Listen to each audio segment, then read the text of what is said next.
എന്തായാലും വിശദമായ ഒരു അന്വേഷണം തന്നെയാണ് ധർമ്മസ്ഥലയിൽ നടക്കുന്നത്. ഇത് സംബന്ധിച്ച് വളരെ ഗൗരവത്തോടുകൂടിയുള്ള അന്വേഷണം. അതോടൊപ്പം ചില എസ്റ്റേറ്റുകളിൽ ഇത്തരത്തിൽ മൃതദേഹം കുഴിച്ചിട്ടുണ്ടെന്ന ഈ ശുചീകരണ തൊഴിലാളി വെളിപ്പെടുത്തിയിട്ടുണ്ട്.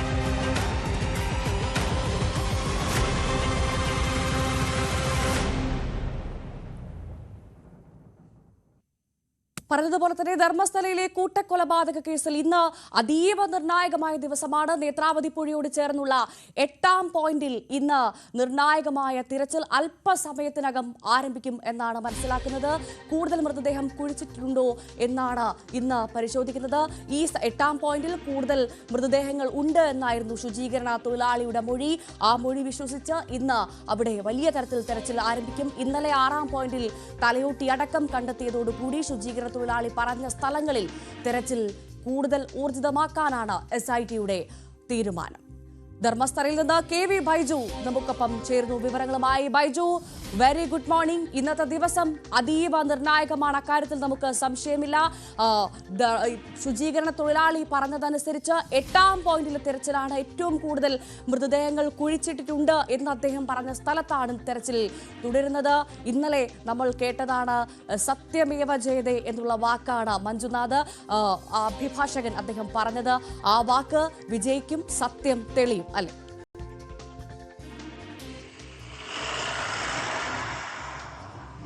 തീർച്ചയായും ഭവ്യ, ഞാനിപ്പോൾ നിൽക്കുന്നത് വളരെ പ്രധാനപ്പെട്ട ആ സ്ഥലത്താണ്. അതായത് നേത്രാവതി പുഴയുടെ തീരത്ത് വനമേഖലയോട് ചേർന്ന് റോഡിന് സമീപത്തായ സ്ഥലത്ത്. നമുക്ക് ആ ദൃശ്യങ്ങളിലേക്ക് തന്നെ പോകാം. ഇതാണ് 8ാം പോയിന്റ്. മാർക്ക് ചെയ്ത ദൃശ്യം നമുക്ക് കൃത്യമായി ഇവിടെ നിന്നും കാണാം. ഭവ്യ, ഈ വനങ്ങൾ നിറഞ്ഞ പ്രദേശമാണെങ്കിലും ഇത് റോഡിനോട് ചേർന്ന് നിൽക്കുന്ന പ്രദേശമാണ്. ഇന്നത്തെ ഈ പരിശോധന നിർണായകമാകുമെന്ന് ആണ്. പ്രധാനമായും ഇവിടെ ഒരുപാട് മൃതദേഹങ്ങൾ ഇത്തരത്തിൽ കുഴിച്ചിട്ടുണ്ടെന്ന ഒരു മൊഴി ഇദ്ദേഹം നൽകിയിട്ടുണ്ട്.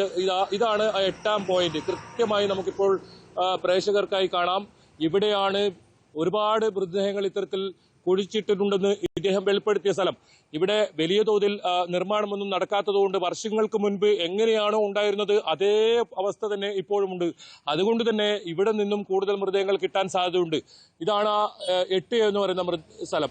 ഇനിയിപ്പോൾ നമുക്ക് ദൃശ്യങ്ങൾ കൃത്യമായി നോക്കിയാൽ റോഡിൽ നിന്നും ഇത്ര ദൂരം മാത്രമേ ഇതുള്ളൂ. അതായത് ഒരു കണ്ണകലത്താണ് ഈ സ്ഥലമുള്ളത്. ഇവിടെ നമുക്കിപ്പോൾ ഈ ദൃശ്യങ്ങൾ കാണാം. ഈ റോഡിലൂടെ വാഹനങ്ങളിൽ ഇത്തരത്തിൽ മൃതദേഹം എത്തിച്ച് ഇയാൾക്ക് കൈമാറുകയും ഇയാൾ അത് ഈ താഴ്ഭാഗത്തേക്ക് നടന്ന് ഇവിടെ ഇത്തരത്തിൽ കുഴിച്ചിട്ടു. ഇതാണ് മൊഴി. ഇതിന് തൊട്ട് സമീപത്ത് ഒരു 500 മീറ്റർ മാറിയാണ് ഇന്നലെ മൃതദേഹം ലഭിച്ച സ്ഥലം. ഇന്നലെ മൃതദേഹ അവശിഷ്ടം ലഭിച്ച സ്ഥലം, അതായത് ഒരു അസ്ഥികൂടവും അതോടൊപ്പം ഒരു തലയോട്ടിയും ലഭിച്ച സ്ഥലം. അതായത് ഇവിടെ നിന്നും 500 മീറ്റർ മാത്രം മാറിയാണ് ആ സ്ഥലമുള്ളത്. ഇനിയിപ്പോൾ നമുക്ക് കുറച്ചുകൂടി മുന്നോട്ട് പോയാൽ പോയിന്റ് 8 മുതൽ 9, 10, 11 പോയിന്റ് ഇവിടെ നിന്ന് മുന്നോട്ടാണ്. ഇപ്പോൾ പോലീസ് ഉണ്ട്, വലിയ സുരക്ഷ ഇവിടെ ഉണ്ട്. ഈ 24 മണിക്കൂറും ആയുധധാരികളായ പോലീസ് കാവലുണ്ട്. ഇതിലെ കൂടിയാണ് ഇത് താഴോട്ട് പോകുന്ന വഴി.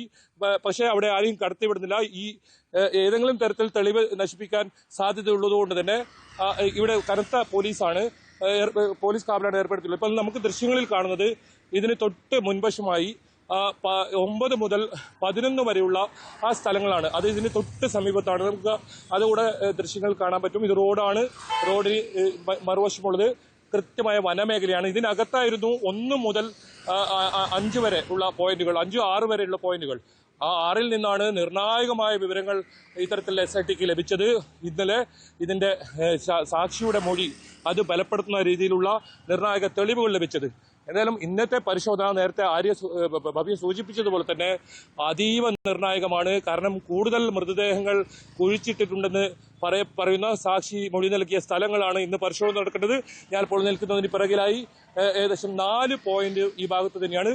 അടുത്തടുത്താണ്. 500 മീറ്റർ മാത്രമാണ് ദൂരമുള്ളത്. ആദ്യത്തെ പോയിന്റ് 8ലാണ്. ഇന്ന് 7ഉം 8ഉമാണ് ഇന്ന് പരിശോധന നടത്തുക. 7ൽ ഇന്നലെ ചെറിയ തോതിലുള്ള പരിശോധന നടത്തി. 6:30 ഇന്നലെ നിർത്തിവെച്ച പരിശോധന 7ൽ പരിശോധന നടത്താനുണ്ട്. അതിനോടൊപ്പം 8ൽ ഇന്ന് തന്നെ പരിശോധന നടക്കും. അത് തന്നെയാണ് കാത്തിരിക്കുന്നത്. എന്താണ് അവിടെ നിന്ന് ലഭിക്കുന്ന ഇത്തരത്തിലുള്ള ശരീരാവശിഷ്ടങ്ങൾ, എത്ര ശരീരാവശിഷ്ടങ്ങൾ അവിടെ കുഴിച്ചിട്ടുണ്ട്, അതെല്ലാം പുറത്തു വരുമ്പോൾ അത് വളരെ നിർണായകമാണ് ഈ കേസിനെ സംബന്ധിച്ചിടത്തോളം.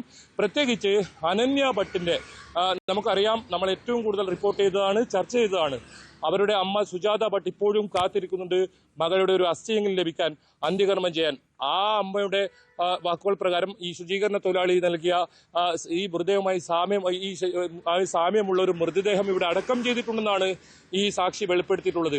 അതുകൊണ്ട് തന്നെ വളരെ പ്രധാനമാണ് ഇന്നത്തെ പരിശോധന. ഇനി അനന്യ ഭട്ടിന്റെ മൃതദേഹത്തിന്റെ അവശിഷ്ടങ്ങൾ ഇവിടെ നിന്ന് ലഭിക്കുമോ, അതായത് ഒരു യുവതിയുടെ, ഒരു സ്ത്രീയുടെ ഏതെങ്കിലും തരത്തിൽ അത്തരത്തിൽ ലഭിക്കുമോ എന്നാണ് ഏറ്റവും പ്രധാനം. കാരണം ഇന്നലെ ഒരു പുരുഷന്റെ അസ്ഥികൂടമാണ് ലഭിച്ചത്, അതുപോലെ തന്നെ ഒരു തലയോട്ടി ലഭിച്ചിട്ടുണ്ട്. ഇത് രണ്ടുപേരുടേതാണോ അതല്ല ഒരേ ആളുടെ തന്നെയാണോ എന്നുള്ളത് പരിശോധന നടക്കുന്നുണ്ട്. അത് ഫോറൻസിക് പരിശോധന, വിദഗ്ധ പരിശോധനയിൽ മാത്രമേ അത് കണ്ടെത്താൻ സാധിക്കൂ. പക്ഷേ ഇന്ന് ഇത്തരത്തിൽ പരാതിയുള്ള ഒരു കേസിൽ, DNA പരിശോധനാ ഫലം ശേഖരിച്ചു വെച്ചിട്ടുള്ള ഒരു കേസിൽ അതിൽ മൃതദേഹാവശിഷ്ടം കിട്ടുമോ, ഇത്തരത്തിലുള്ള ഏതെങ്കിലും സൂചനകൾ കിട്ടുമോ, അതാണ് ഏറ്റവും നിർണായകമാവുക. അങ്ങനെയാണെങ്കിൽ എന്തായാലും ഇന്നത്തെ SIT പരിശോധന 11 മണിയോടുകൂടി ആരംഭിക്കും. ശുചീകരണ തൊഴിലാളിയെയും കൊണ്ട് അതീവ സുരക്ഷാ സംവിധാനത്തോടുകൂടി ഇവിടെ എത്തും. ഇവിടെ എത്തിയതിനു ശേഷം ഞാൻ നേരത്തെ ദൃശ്യങ്ങളിൽ കാണിച്ച താഴോട്ടുള്ള വഴിയിലേക്ക് പോയി അവിടെ ആദ്യം 7ഉം 8ഉം 7ൽ ഇന്നലെ പരിശോധന പകുതി പരിശോധന നടത്തിയെങ്കിലും ഇരുട്ട വീണതുകൊണ്ട് 6:30യോടുകൂടി നിർത്തുന്ന സാഹചര്യമാണ് ഉണ്ടായത്. ഇന്ന് കാലാവസ്ഥ അനുകൂലമാണ്, മഴ മാറി നിൽക്കുന്നു. എന്തായാലും ഇന്ന് JCB പറഞ്ഞതുപോലെ തന്നെ 8ാം പോയിന്റ് അത് അതീവ നിർണായകമാണ്. കാര്യത്തിൽ സംശയമില്ല. കാരണം അദ്ദേഹം തന്നെ, ശുചീകരണ തൊഴിലാളി തന്നെ, ഏകസാക്ഷി തന്നെ പറയുന്നു 8ാം പോയിന്റിലാണ് കൂടുതൽ മൃതദേഹങ്ങൾ താൻ കുഴിച്ചിട്ടതെന്ന്. സ്വാഭാവികമായും അതുകൊണ്ട് തന്നെ അതീവ നിർണായകമാണ്. ഇന്ന് ആ മണ്ണിൽ നിന്ന് എന്തൊക്കെ നിർണായകമായ വിവരങ്ങൾ ലഭിക്കുമെന്ന് അറിയാൻ നമ്മളും ആകാംക്ഷയോടുകൂടി കാത്തിരിക്കുകയാണ്. ഏറ്റവും പ്രധാനമായി SITയുടെ അന്വേഷണം അത് വളരെ വേഗത്തിൽ പുരോഗമിക്കുന്ന കാര്യത്തിൽ സംശയമില്ല. ഇന്ന് DIG അടക്കം അങ്ങോട്ട് എത്തുന്നുണ്ടല്ലേ അന്വേഷണ പുരോഗതി വിലയിരുത്താൻ?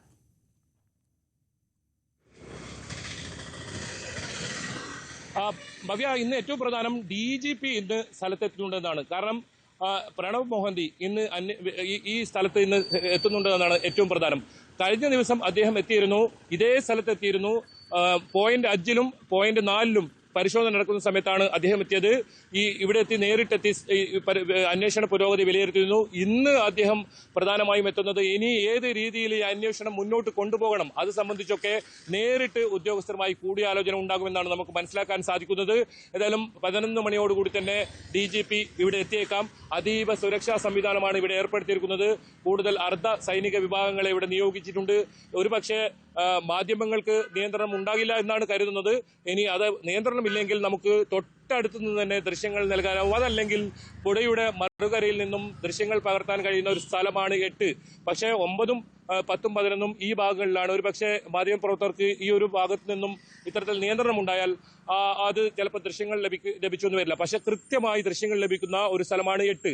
8ലാണ് ഇത്തരത്തിൽ പരിശോധന നിർണായകമെന്നും നമ്മൾ കരുതുന്നതും ഈ സാക്ഷി വെളിപ്പെടുത്തുന്നതും. എന്തായാലും 11 മണിക്കാണ് ഈ സംഘം സാധാരണ എത്താറുള്ളത്. അത് വലിയ സന്നാഹത്തോടെ എത്തും. അതോടൊപ്പം നേരത്തെ സൂചിപ്പിച്ചതുപോലെ തന്നെ JCB ഉപയോഗിച്ചുള്ള ഒരു പരിശോധന കൂടി ഇന്ന് സാധ്യമാകുമെന്നാണ് ഏറ്റവും പ്രധാനം. അതുകൊണ്ട് ഒരുപക്ഷെ വേഗത്തിൽ ഇനിയിപ്പോൾ 13 മാർക്കാണ് ആകെയുള്ളത്. ഇതിൽ 6 മാത്രമേ പൂർത്തിയായുള്ളൂ, 7 പകുതി പൂർത്തിയായി. അതിനുശേഷം ഇനി 8 മുതൽ ഇങ്ങോട്ട് ഒരു പക്ഷേ കൂടുതൽ മൃതദേഹങ്ങൾ കുഴിച്ചിട്ടെന്ന് പറയുന്ന സ്ഥലങ്ങളാണ്. ഇതെല്ലാം വളരെ നിർണായകമാണ്. അതുകൊണ്ട് തന്നെ ഇത് ചിലപ്പോൾ സമയമെടുത്തേക്കാം. ഒരു മൃതദേഹാവശിഷ്ടം ലഭിച്ചാൽ അവിടെ പിന്നീട് വിശദമായി പരിശോധന നടത്തുന്ന ഒരു രീതിയാണ് SITയുടെ കഴിഞ്ഞ ദിവസങ്ങളിൽ നമ്മൾ കണ്ടത്. അത് പോയിന്റ് 6ൽ ഇത്തരത്തിൽ ഒരു അസ്ഥികൂടം ലഭിച്ചപ്പോൾ തന്നെ പിന്നീട് അവിടെ വിപുലമായ ഒരു പരിശോധനയാണ് നമ്മൾ കണ്ടത്. അതുകൊണ്ട് ഒരു പക്ഷേ സമയമെടുത്തേക്കാം.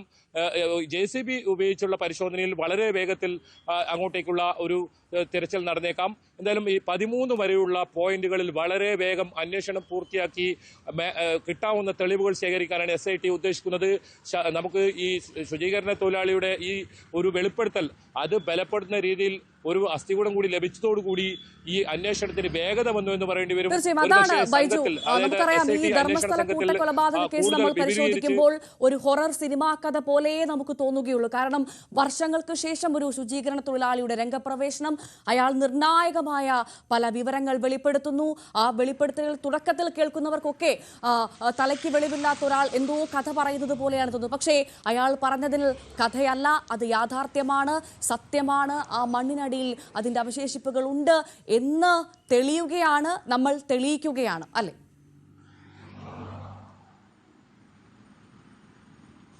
ഭവ്യ, തീർച്ചയായും അത് തന്നെയാണ് ഇന്നലെ നമ്മൾ കണ്ടത്. കാരണം ആ വെളിപ്പെടുത്തൽ ഫലപ്പെടുത്തുന്ന രീതിയിൽ അദ്ദേഹം ചൂണ്ടിക്കാട്ടിയ അതേ സ്ഥലത്ത് നിന്നാണ് മൃതദേഹാവശിഷ്ടം കിട്ടിയത്.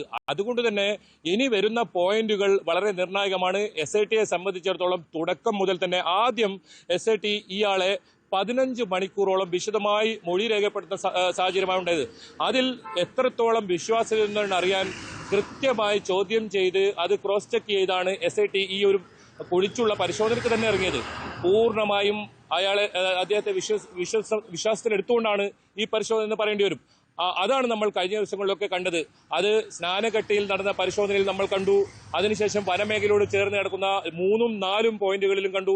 ഒരു പക്ഷേ ഈ 4ാമത്തെ പോയിന്റുകളിൽ നിന്നും കൂടുതൽ ഇത്തരത്തിലുള്ള മൃതദേഹാവശിഷ്ടങ്ങളൊക്കെ ലഭിച്ചിട്ടുണ്ടെന്നൊരു വിവരം പുറത്തു വരുന്നുണ്ട്. പക്ഷേ ഈ കാര്യം വളരെ രഹസ്യമായി തന്നെ വെക്കണമെന്ന ഒരു നിർദ്ദേശം DGP SIT സംഘത്തിന് നൽകിയിരിക്കുന്നു.